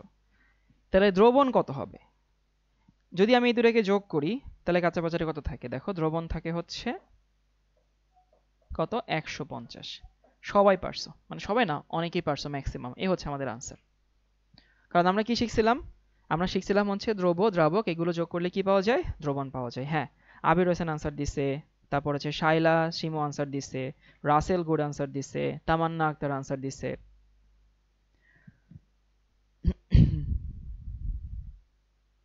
তারপর হচ্ছে হাবিব আনসার দিছে, মাশরাফি। সো অনেকে হচ্ছে ঠিকঠাক আনসার দিছে। তো এই হচ্ছে কথা। আমরা আশা করি এইটুকু সবাই ক্লিয়ার হয়েছে। এখন দেখো, ওই যে কে জানি মাত্র লিখছে যে হচ্ছে ভাই বুঝতে পারছি না। দেখো, আমি এত সময় নিয়ে আমি তোমাকে, মানে তোমাকে হচ্ছে গ্যারান্টি দিয়ে বলতেছি, কলেজে যে আমি এত কিছু যে বলছি, এত কিছু শুরু করবে না, ঠুসঠাস ম্যাথ করানো শুরু করবে। সো এত স্লো আগাচ্ছি, একটা টপিক নিয়ে অনেকক্ষণ ধরে বসে আছি, তারপরে তোমার যদি বুঝতে সমস্যা হয়, তাহলে কলেজে হুট করে যখন এটা শুরু করবে তখন তুমি কই যাবা?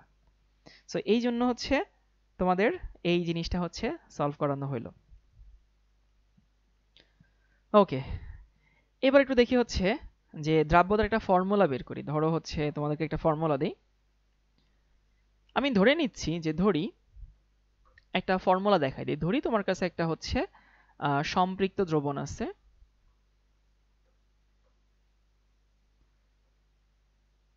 মানে ধরো তুমি একটা সম্পৃক্ত দ্রবণ তুমি হচ্ছে তৈরি করছো। ধরো এই যে এমডি সানজিদ খান বলছে দ্রাব্যতার কি কোনো একক হয় না? সানজিদ খান, তোমার জন্যই আগামী 5 মিনিট, খেয়াল করো, ওটা দেখাবো এখন। একটা সম্পৃক্ত দ্রবণ আছে, আমি ধরলাম সেই সম্পৃক্ত দ্রবণের ভর হচ্ছে ক্যাপিটাল এম গ্রাম, বুঝছো? ধরে নিচ্ছি এগুলা যে একটা সম্পৃক্ত দ্রবণ, তার ভর হচ্ছে ক্যাপিটাল এম গ্রাম। আমি ধরলাম, এটাও ধরে নিচ্ছি যে সেইখানে যে দ্রব্য ছিল সেই দ্রব্যের ভর হচ্ছে স্মল এম গ্রাম। গ্রামটা আলাদা লিখি, ধরে নিচ্ছি। ভাই কেন ধরলেন? তোমার বইতে ধরছে তার জন্য আমি ধরছি, আমি আমার নিজের মন মতো ধরি নাই।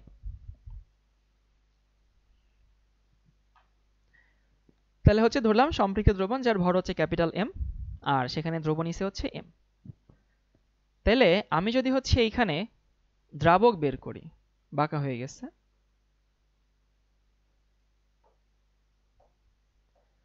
দ্রাবক কত? এই যে capital M minus small M, এত গ্রাম না? এটি কিন্তু আবার ধরে নেই, খবরদার, এই 3 নাম্বার লাইন কিন্তু ধরে নেই। 3 নাম্বার লাইন হইতেছে বিয়োগ করে বের করছে। এগুলো আমি ধরে নিয়েছি। ধরো যেটা সম্পৃক্ত দ্রবণ যার ভর, দ্রবণের ভর হচ্ছে ক্যাপিটাল এম, দ্রবের ভর হচ্ছে স্মল এম, তাহলে দ্রাবকের ভর কত হবে? Capital M minus small M, ধরে নিলাম। এবার আমি একটু দ্রাব্যতার ইকুয়েশন বানাবো। দ্রাব্যতার ইকুয়েশনে কি ছিল দেখো, একটু ফিল করার চেষ্টা করো। যে প্রতি 100 গ্রাম দ্রাবকে যে পরিমাণ দ্রব্য থাকে সম্পৃক্ত দ্রবণ তৈরি করে। দেখো কি বললাম, প্রতি 100 গ্রাম দ্রাবকে যে পরিমাণ দ্রব্য মিশে সম্পৃক্ত দ্রবণ তৈরি করে তাকে সেই দ্রব্যের দ্রাব্যতা বলে। এখন আমাদের এখানে তো 100 গ্রামের মধ্যে নাই, আমাদের এখানে এই যে এম মাইনাস এম এর মধ্যে আছে। তাহলে আমি কি এটা বলতে পারি না, দেখো তো, যে এম মাইনাস এম এত গ্রাম দ্রাবকে দ্রব্য কত? M gram. বলা যায়, অবশ্যই বলা যায়, আমি জানি বলা যায় যে এম মাইনাস এম গ্রাম দ্রাবকে দ্রব্য হচ্ছে ছোট হাতের এম গ্রাম। বাট আমাদের ডেফিনেশনের জন্য কি দরকার ছিল? 100 দরকার না? সো ডেফিনেশনের জন্য যদি 100 দরকার হয় তাহলে দেখো তো এখানে কি থাকে, 100 গ্রাম দ্রাবকে দ্রব্য কত? 100 ইন্টু এম বাই হইতেছে M minus M. So usually দ্রাব্যতাকে এস দিয়ে সিম্বলাইজ করা হয়। এস মানে কি? এস মানে সাউন্ড রেজা। তো সেখানে কি দাঁড়ায়? সেখানে দাঁড়ায় হচ্ছে এইটা, যে দ্রাব্যতা সমান হচ্ছে 100 ইন্টু উপরে দ্রব্য আর নিচে হচ্ছে দ্রাবক। এই হচ্ছে দ্রাব্যতার ইকুয়েশন। সবাই লিখে নাও। সাইমন উদ্দিন বলছে আপনি কি রসায়নের ক্লাসগুলো সবগুলো এখানেই করাবেন? তোমাদের এই মানে প্রি এইচএসসি যে প্রোগ্রামগুলো সেখানকার সবগুলো ক্লাস এই গ্রুপে হবে। দেখবা সবাই গ্রুপে ফিচার যে অংশ আছে একদম উপরে ফিচার অংশে পিন করা আছে রুটিনটা, ওই রুটিন দেখলেই হচ্ছে বুঝতে পারবা। আচ্ছা, লাবিবা তাহসিন বলছে ভাই বুঝতে পারিনি, কোনো সমস্যা নেই, আমি রিপিট করছি। দেখো আমি ধরে নিছি আমার কাছে এটা সম্পৃক্ত দ্রবণ ছিল যার ভর হচ্ছে ক্যাপিটাল এম গ্রাম, ধরে নিছি। এবং এটাও ধরে নিছি দ্রব্য হচ্ছে স্মল এম নিছি, তাহলে দ্রাবক কত? M minus M. এখন দ্রাব্যতার সংজ্ঞা বলছিলাম ফিল করে, এই সংজ্ঞার উপরে বেস করে সবকিছু। সংজ্ঞা কি বলছে? স্থির তাপমাত্রাও চাপে যে পরিমাণ দ্রব্য 100 গ্রাম দ্রাবকে মিশে সম্পৃক্ত দ্রবণ তৈরি করে, যে পরিমাণ দ্রব্য 100 গ্রাম দ্রাবকে মিশে সম্পৃক্ত তৈরি করে তাকে বলা হয় সেই দ্রব্যের দ্রাব্যতা। তাহলে দ্রাব্যতা হইতে গেলে দ্রাবক হইতে হবে 100, আর যে পরিমাণ দ্রব্য হয় সম্পৃক্ত হইতে হবে। দ্রাবক হইতে হবে 100 আর দ্রবণ হইতে হবে সম্পৃক্ত, সেখানে যে পরিমাণ দ্রব্য সেটা হচ্ছে আমরা দ্রাব্যতা বলি। তো আমি এখানে সম্পৃক্ত ঠিক আছে, যে সম্পৃক্ত আছে, দ্রাবক কত? M minus M. এখন এম মাইনাস এম এর মধ্যে এম গ্রাম আছে, বাট সেটা তো আমাদের দ্রাব্যতা না, সেই পরিমাণ তো দ্রাব্যতা না। কোন পরিমাণ দ্রাব্যতা? 100 গ্রাম দ্রাবকে যে পরিমাণ থাকে সেটা হচ্ছে দ্রাব্যতা। তাহলে দেখো আমি ঐকিক নিয়ম করছি যে এম মাইনাস এম মানে এই পরিমাণ দ্রাবকে কত গ্রাম দ্রব্য আছে? এম গ্রাম আছে। ডেফিনেশন কি চাইছে? এম মাইনাস এম চাইছে না 100 চাইছে? ডেফিনেশনে তো 100 গ্রাম ছিল, সংজ্ঞায় তো 100 গ্রাম ছিল। তাহলে 100 গ্রামের মধ্যে কত আছে? এটা। সো 100 ইন্টু ওই স্মল এমটা কি? দ্রব্যের পরিমাণ না? এই যে দেখো। আর এম মাইনাস এম কি? দ্রাবকের পরিমাণ না? এই যে সেই দ্রাবক। এবার কি বুঝতে পারছি যে লাবিবা তাহসিন, তারপর হচ্ছে লুবাবা তাবাসসুম, ক্লিয়ার সবার কাছে?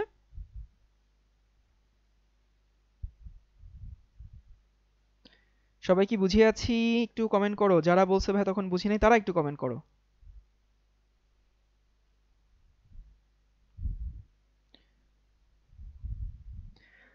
আকিল আহনাফ বলছে ভাই আপনার পেইড কোর্সের ব্যাপারে কিছু বলবেন। পেইড কোর্স তোমাদের এই কোর্স শেষ করার মধ্যে আসবে না, পেইড কোর্স শুরু হবে এটা শেষ করার পরে। কিন্তু এইটা তোমাদের জন্য যে কতটা গুরুত্বপূর্ণ, পেইড কোর্স পরে আসবে, আসবে ইনশাল্লাহ, বাট পরে, মানে একাডেমিক কোর্স। বাট এইটা হচ্ছে মেইন জিনিস, এইটা তুমি যদি পড়ো তাহলে কলেজে যখন ক্লাস হবে তখন অন্তত হচ্ছে তোমার ঝামেলা হবে না। তাহলে এস সমান হচ্ছে 100 ইন্টু দ্রব্য বাই হচ্ছে দ্রাবক। এই ইকুয়েশনটা না আমরা সবসময় কাজে লাগে না, এই ইকুয়েশন দিয়ে আমরা ম্যাথ করবো না, ম্যাথ ঐকিক নিয়মেই করা যায়। এস মানে সলিবিলিটি, এই জন্য এস হয়েছে। এবার একটু দেখি দ্রাব্যতার একক।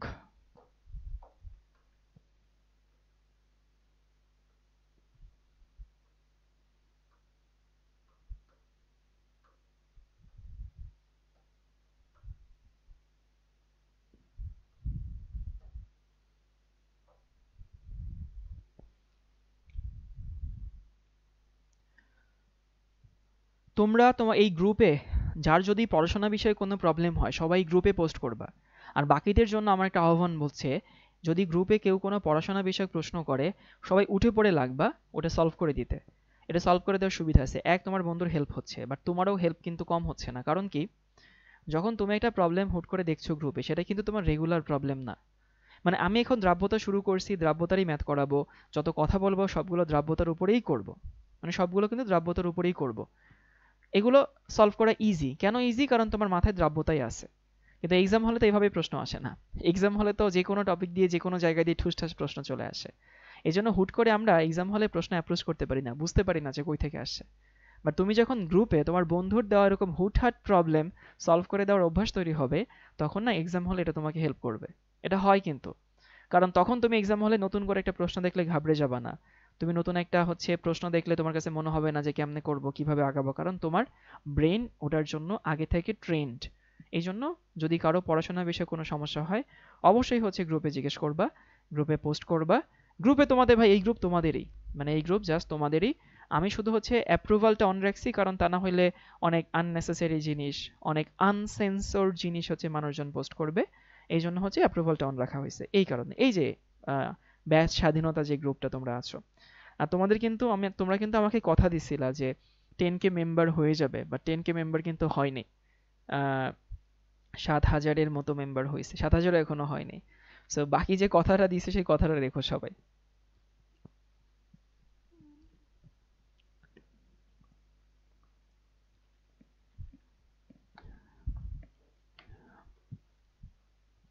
সো 10,000 মেম্বার সবাই একটু হেল্প করো আর কি, তাড়াতাড়ি যেন হয়ে যায় তোমাদের বন্ধু যারা আছে 26 ব্যাচের।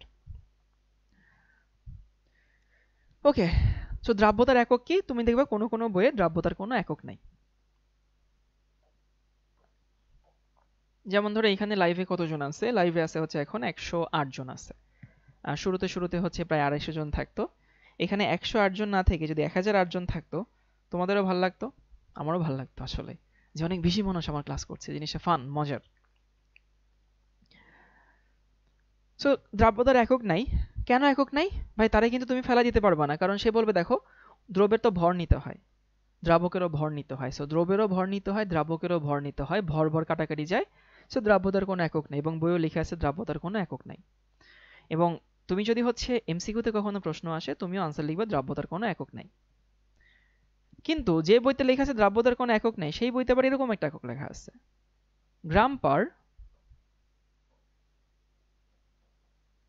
100 গ্রাম পানি। যে বইতেই লেখা আছে দ্রাব্যতার কোনো একক নাই, ওকে, সেই বইতে আবার লেখা আছে হচ্ছে গ্রাম পার 100 গ্রাম পানি। সো এইটা আসলে কেন লেখা হয়? ওই যে বলছিলাম পানিকে বলা হয় ইউনিভার্সাল সলভেন্ট। ইউনিভার্সাল সলভেন্ট মানে কি? পানি 99% কেসেই দ্রাবক হয়। তাহলে 100 গ্রাম পানিতে যত গ্রাম দ্রব্য আছে সেটাকে বলা হয় দ্রাব্যতা। যদি দেখো এখানেও কিন্তু গ্রাম গ্রাম কাটাকাটি হয়ে যেত, বাট এইটাকেও অনেকে একক হিসেবে ব্যবহার করে, মানে দুটোটাই হচ্ছে দ্রাব্যতার একক। এবার চলো তোমাদেরকে কিছু ম্যাথ করাই। আমার কাছে কিছু মজার মজার ম্যাথ আছে, সেগুলো একটু তোমাদেরকে সলভ করাই।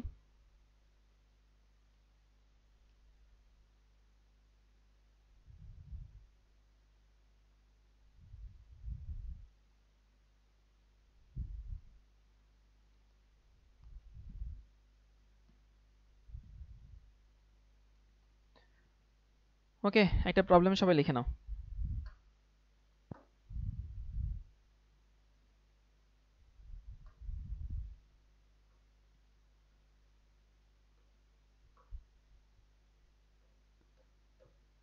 একটি দ্রবের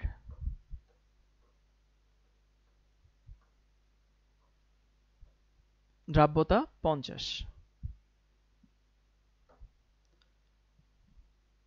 প্রশ্ন হচ্ছে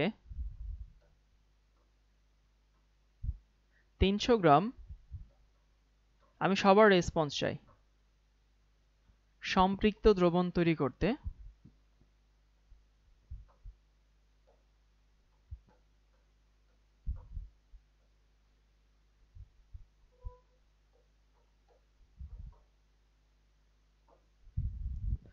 কত গ্রাম দ্রব্য দরকার?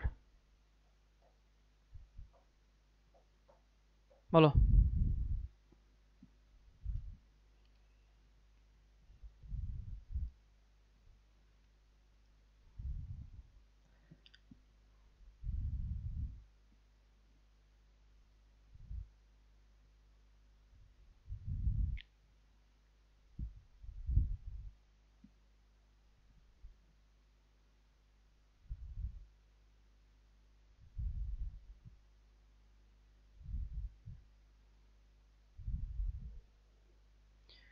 কেউ বলতেছে হচ্ছে জেসিকা রয় বলছে 150, তারপরে হচ্ছে 150, 150,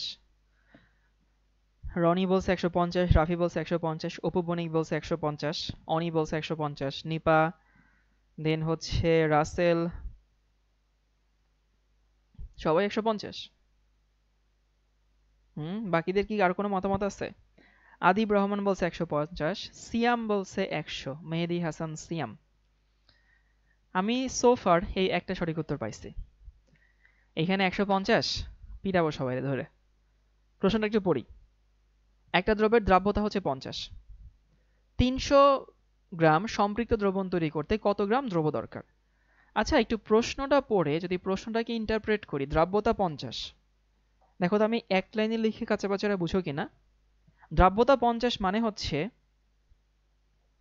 ওই অনুযায়ী 150 গ্রাম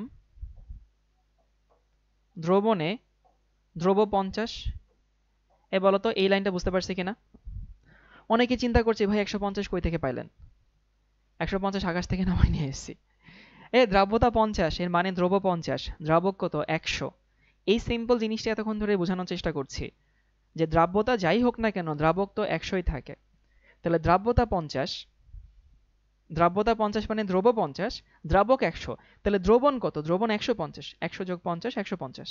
তাহলে 150 গ্রাম দ্রবণে দ্রব্য হচ্ছে 50 গ্রাম, এইটুকু আমাকে দেওয়া আছে। এই যে দ্রাব্যতা 50 মানে এই লাইনটা আমি জানি, ইনডিরেক্টলি জানি।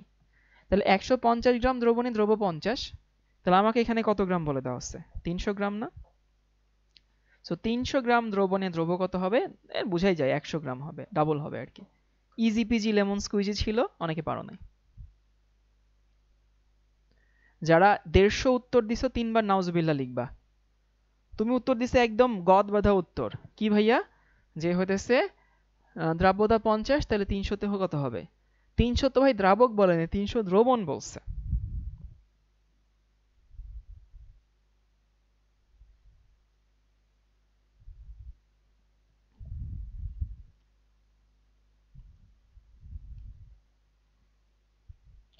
দেখি পরে একটা প্রবলেম দেই, এই প্রবলেমটা কুয়েটে আসছিল বুঝছো। তোমাদেরকে এই বাচ্চাকালে ইঞ্জিনিয়ারিং অ্যাডমিশনের প্রশ্ন সলভ করাই দিই। কুয়েটে আসছিল হচ্ছে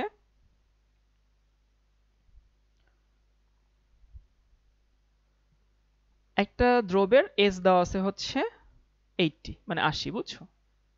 ওটা বাংলা লেখা ছিল, আমি সংক্ষেপ করার জন্য সিম্বল দিচ্ছি। কোন একটা দ্রব্যের দ্রাব্যতা দেওয়া আছে হচ্ছে 80। প্রশ্ন হচ্ছে যে 1 কেজি সম্পৃক্ত দ্রবণ তৈরি করতে সম্পৃক্ত দ্রবণ তৈরি করতে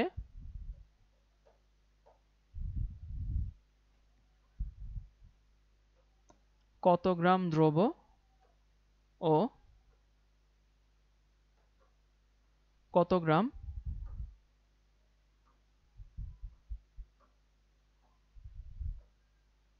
দ্রাবক দরকার। এই হচ্ছে প্রবলেম। একটু করে সবাই একটু আনসার বলার চেষ্টা করো তো।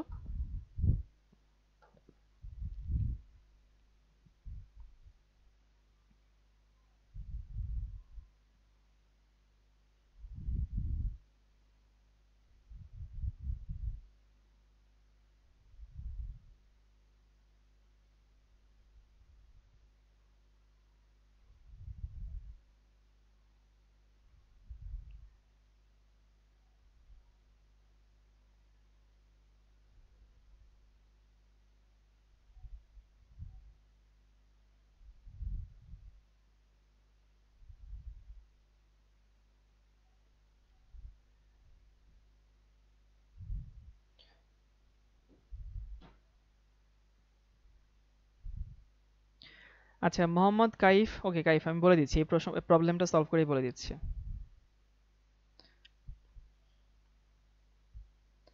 এটা কিন্তু কুয়েটে আসছিল, সালটা মনে নাই, কিন্তু কুয়েটে আসছিল। সো তোমাদের এই বাচ্চা কালেই ইঞ্জিনিয়ারিং বা সিকিউরিটি যেটাকে বলি, ইঞ্জিনিয়ারিং গুচ্ছের প্রবলেম সলভ করানো হচ্ছে, হয়ে যাচ্ছে। কত গ্রাম দ্রব এবং কত গ্রাম দ্রাবক দরকার।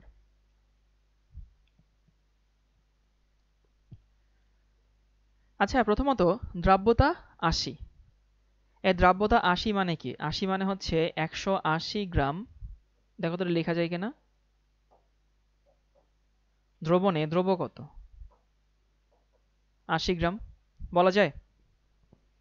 আমি বিশ্বাস করি এতক্ষণ ধরে যারা ক্লাস করছে এটা তাদের কাছে একদম ইজি পিজি লেমন স্কুইজি হয়ে গেছে। ১৮০ গ্রাম দ্রবণে দ্রব্য হচ্ছে ৮০ গ্রাম, তাই তো? কিন্তু আমাদের কত বলছে? আমাদের তো ১ কেজি বলছে। ১ কেজি মানে ১০০০ গ্রাম। সো ১০০০ গ্রাম দ্রবণে দ্রব্য কত? ৮০ গুণন হচ্ছে ১০০০ বাই হচ্ছে ১৮০। এই তো থাকে। এখন তুমি যদি এখানে মানটা বের করো, এই মানটা থাকে হচ্ছে এইটা 444.4 গ্রাম। ও এখন থেকে সবাই একটা অভ্যাস করবা, অঙ্কের উত্তর বের করেই বক্স করে দিবা। অঙ্কের উত্তর বের করে কেন বক্স করে দিবা? কারণ তুমি যখন মেইন অ্যাডমিশন দিবা, বুয়েট হোক ডিউ হোক, যেখানে রিটেন হয়, তো সেখানে না স্পেস খুবই লিমিটেড থাকে। তো স্যাররা আসলে এত অঙ্ক দেখে না। ওইখানে এক্সক্লুসিভ অঙ্ক থাকে, উত্তর মিলছে মানে তোমার অঙ্ক হইছে। ওইখানে স্যাররা এত গোড়া থাকেন না যে এমনি করতে হবে, ওই নিয়মে না করলে হবে না, আমি যে নিয়মে করাইছি সেই নিয়মে না করলে হবে না। তো যদি তুমি উত্তরটাকে বক্স করে দাও, এখন থেকে যদি অভ্যাস করো, তখন স্যাররা যদি উত্তর পেয়ে যায়, তখন স্যাররা অঙ্ক দেখেও না। এটা স্যারের জন্য সুবিধা। আর স্যারের জন্য সুবিধা হইলে স্যার তোমাকে অনেক জায়গায় নাম্বার বেশি দিলেও দিতে পারে। কিছু বেনিফিট অফ ডাউট থাকে, যেখানে নাম্বার দেওয়াও যায়, যেখানে নাম্বার কাটাও যায়। তো ওইসব জায়গায় স্যাররা খুশি হয়ে নাম্বার দেন, কারণ স্যারের তোমার উত্তরটা বের করতে কষ্ট হচ্ছে না। আবার এভাবে চিন্তা করো, তুমি ধরো হিজিবিজি হিজিবিজি হিজিবিজি করে লিখলা, কারণ জায়গা তো খুবই লিমিটেড। তখন কি হবে? তখন স্যার কিন্তু ওই কোথায় তুমি উত্তরটা লিখছে এটা খুঁজে বের করতে স্যারের কিন্তু খবর হয়ে যায়। তখন স্যার কিন্তু এমনি মেজাজ খারাপ হয়ে যাবে, আর মেজাজ খারাপ হয়ে গেলে যেখানে বেনিফিট অফ ডাউট ছিল সেখানে তোমাকে আর নাম্বার দিতে চাইবে না। তাহলে আমরা দেখলাম আমাদের দ্রব্য কত। আমাদের দ্রব্য হচ্ছে এইটা 444.4 গ্রাম, নেলসন নাম্বার। আর দ্রাবক কত? এটাও ইজি পিজি লেমন স্কুইজি। দ্রাবক হচ্ছে, দেখো দ্রব্য ছিল মানে দ্রাবক ছিল, দ্রবণ ছিল কত? ১০০০। সেখান থেকে দ্রব্য মাইনাস করলেই তো দ্রাবক বের হয়। সেইখানে থাকে হচ্ছে এইটা 555.5। সো আমরা এইটা মার্ক না করে ওইটা মার্ক করি। এই হচ্ছে আমাদের একটা আনসার, এই হচ্ছে আমাদের আরেকটা আনসার।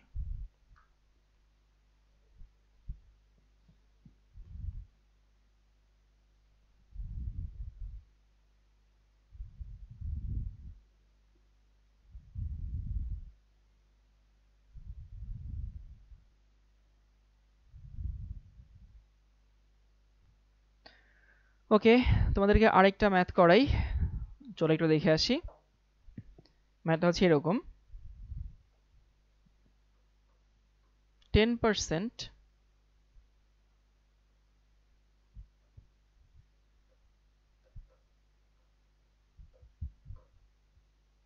সম্পৃক্ত দ্রবণের দ্রাব্যতা কত?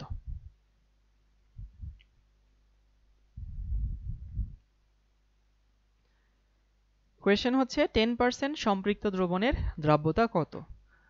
আমি জানি তোমাদের এখন কি কি প্রশ্ন আসছে, আগে প্রশ্নটা লিখে নাও, পরে আমি প্রশ্নটা বুঝাই দিচ্ছি যে প্রশ্ন আসলে কি কি চাইছে।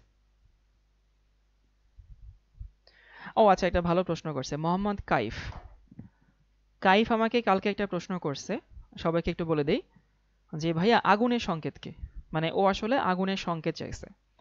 এখন কাইফ যদি হচ্ছে আগুনের সংকেত চাও, ওই যে সোডিয়াম পটাশিয়ামের মতো ওরকম যদি সংকেত চাও, তাহলে উত্তর হচ্ছে সংকেত কার থাকে।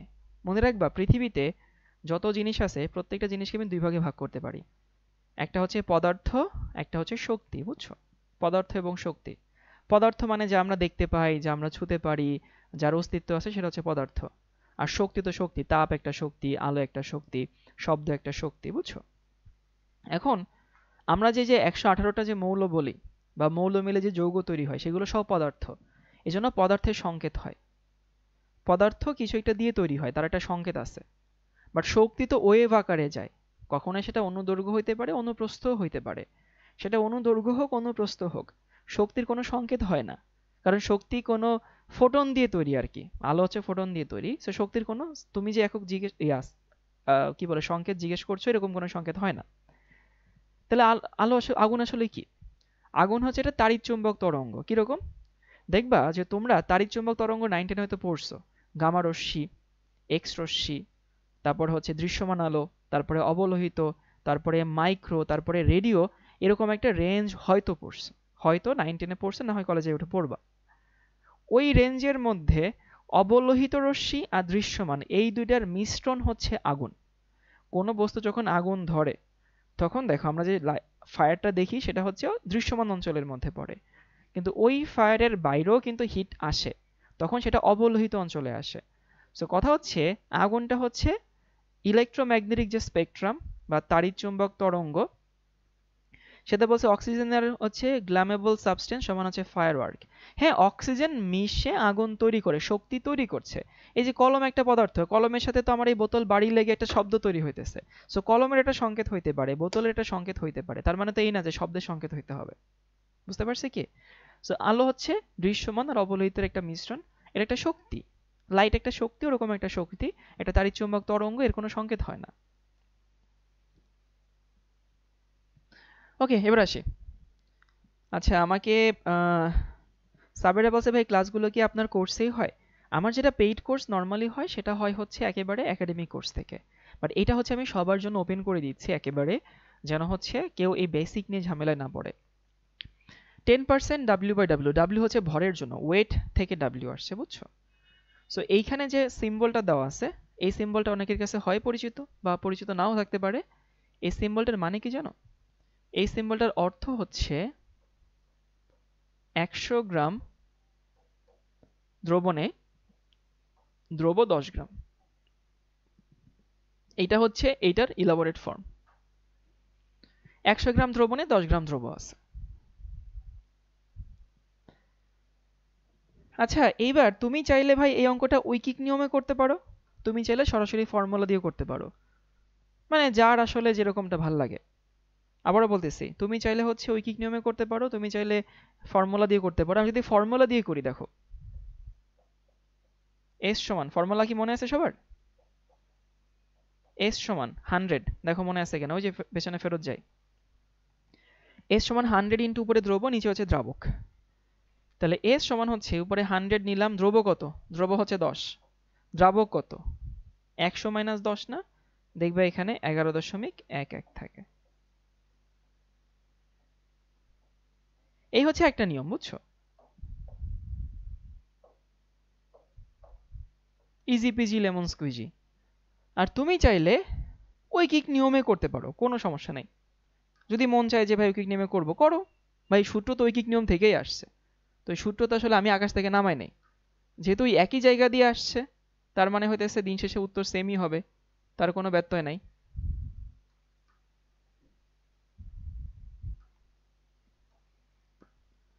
যদি ঐকিক নিয়মে করো তাহলে কি দাঁড়ায় দেখো, তাহলে দাঁড়ায় হইতেছে 100 গ্রাম দ্রবণে দ্রব হচ্ছে 10, তার মানে কি? তার মানে হচ্ছে 90 গ্রাম দ্রাবকে দ্রব 10 গ্রাম। এই বুঝো কিনা দেখো, এই যে 100 গ্রাম দ্রবণ যদি হয় তাহলে 90 গ্রাম দ্রাবক হবে না, কারণ 10 থেকে মাইনাস করলে। আমাদের লাগবে কত? আমাদের লাগবে হচ্ছে 100 গ্রাম। 100 গ্রাম দ্রবণে দ্রব হচ্ছে 100 ইন্টু 10 বাই হচ্ছে কত? 90। ওই 11.11ই থাকে। যাহাই লাও তাহাই কদু।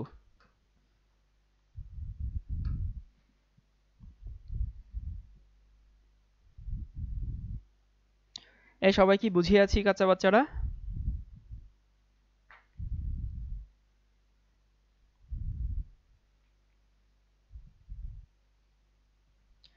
তাহলে আমি যদি পুরো জিনিসটাকে সংক্ষেপে একটু রিভিউ করে আসি, দেখো শুরু থেকে জিনিসটা কি ছিল। শুরু থেকে ছিল হচ্ছে তোমাদেরকে আমি শেখাইছিলাম যে দ্রব দ্রাবক মিলে দ্রবণ তৈরি হয়, চিনি পানি মিলে যেমন শরবত হয় সেরকম। তো দ্রবণ তিন রকম: সম্পৃক্ত, অসম্পৃক্ত, অতিপৃক্ত। যে পরিমাণ ধারণ করতে পারে সেই পরিমাণ যদি থাকে সম্পৃক্ত, যদি তার থেকে কম থাকে অসম্পৃক্ত, যদি বেশি থাকে তাহলে অতিপৃক্ত। এটা খুব স্পেশাল কেস, তাপচাপ দিয়ে তারপর করতে হয়। তারপরে আমরা দেখলাম সম্পৃক্ত দ্রবণ মানে কি, ধারণ করতে পারে সেই পরিমাণ থাকলে সম্পৃক্ত দ্রবণ। এরপরে দেখলাম দ্রাব্যতা ডেফিনেশন, স্থির তাপমাত্রা ও চাপে যে পরিমাণ দ্রব্য 100 গ্রাম দ্রাবকে মিশে সম্পৃক্ত দ্রবণ তৈরি করে। যে পরিমাণ দ্রব্য 100 গ্রাম দ্রাবকে মিশে সম্পৃক্ত দ্রবণ তৈরি করে তাকে সেই দ্রব্যের দ্রাব্যতা বলা হয়। এবং ওই রিলেটেড আমরা কিছু ম্যাথ সলভ করছি। সো দ্রাব্যতা মানে জাস্ট কয়েকটা জিনিস: সম্পৃক্ত দ্রবণ হইতে হবে, দ্রব্যের পরিমাণ হচ্ছে দ্রাব্যতা, আর 100 গ্রাম দ্রাবক হইতে হবে। এইটুকু তুমি যদি মাথায় রাখো, দ্রাব্যতার বাকি অঙ্কগুলো তোমার জন্য একেবারে ইজি বিজি লেমন স্কুইজি হয়ে যাবে। দশমিক উপরে, দশমিক উপরে নিচে তো ম্যাটার করে না, নর্মালি দশমিক নিচে দেওয়া হয়, বাট আমি ওই ছোটবেলা থেকে উপরে দিতে দিতে অভ্যাস হয়ে গেছে। আর দ্রাব্যতার কোনো একক নাই, দ্রাব্যতার অঙ্ক তুমি চাইলে ফর্মুলা দিয়ে করতে পারো, তুমি চাইলে হইতেছে ঐকিক নিয়মে করতে পারো, কোনো সমস্যা নেই, যে কোনো একটা করলেই হয়। সো আজকের সেশনটা আমাদের এইটুকুই ছিল। আজকে একটা ছোট সেশন হয়েছে, দ্রাব্যতার পার্টটুকু ছোট, বাট এইটুকু, এই যে আমি যেটুকু করাইছি স্যাররা আসলে ম্যাক্সিমামটা আমি এরপর থেকেই শুরু করেন কলেজে যখন পড়ানো হয়, তখন দেখা যায় হচ্ছে আমরা প্যারা খেয়ে যাই, একেবারে যাহা দেখি তা নতুন লাগে। তো ক্লাসটা আসলে এই পর্যন্তই ছিল। সবাই রুটিনটা দেখে নিবা, রুটিনটা ডাউনলোড করবা, এবং সবার কাছে আবারও একটা হাম্বল রিকোয়েস্ট যে আমি চাই যে এখানে অনেক বেশি বেশি অডিয়েন্স একসঙ্গে আমরা ক্লাস করি। সো এইটুকু আসলে দায়িত্ব তারা তোমাদের উপরেই দিচ্ছি, একটু বন্ধুদেরকে সবাই জানাই দিও। তো ঠিক আছে ভাইয়া, আগামী ক্লাসে দেখা হচ্ছে। টপিকের নামও তোমাদের দেওয়া আছে, ক্লাস টাইমও তোমাদের দেওয়া আছে, কি বারে ক্লাস হবে সেটাও তোমাদেরকে দেওয়া আছে। সো ওই টাইমে যদি কোনো সমস্যা না হয়, দোয়া করে যেন কোনো সমস্যা না হয়, আমি চলে আসবো ইনশাল্লাহ। ঠিক আছে ভাইয়া, আল্লাহ হাফেজ সবাইকে।